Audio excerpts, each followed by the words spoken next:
Interesting format. I know you're kind of a veteran of the interesting formats, but take me through it from the beginning. What's the feeling going into those single balls?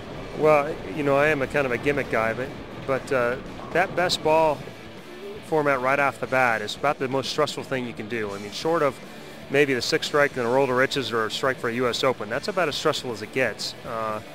There's no room for error, and I wasn't overjoyed with getting the #1 draw. I'd have much rather been on the other end, seeing what was in front of me first. Man, rolling that 10 the first frame actually turned out to be the luckiest break of the day, because if not, I was done. Everybody else struck for the next 3 or 4 shots. Crazy, no doubt about it. Watching her last year definitely helped. Conventional wisdom, I think, before this happened was that once you get through the single balls, that the pros, the guys who've been here the most, will kind of win out. But halfway through both of those matches, it was. I mean, you had to be sweating it a little. Oh, absolutely. Dan Bolt, fantastic.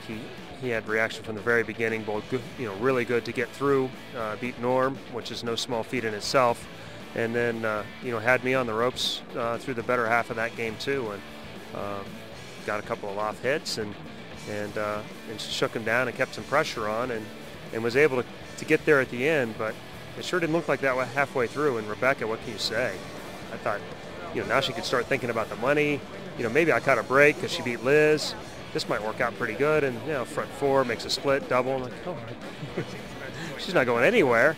They got a fortunate, Brooklyn strike there, and then got lined up and bowled a pretty good game after that, and was able to keep enough pressure on that the big split cost her in the end. But what a day. In the end, though, it's coming back to the Barnes household. I know you guys had talked about one way or another it was going to get back there. I know she was rooting for you. Obviously got to be happy to be sort of defending for her. Well, yes, and in the end, Texas Community Property State, so 50% is going her way no matter what. The boys will be happy, though. They don't care about the money. They got a trophy, and now there's one for each of them. So it's nice to have bookends.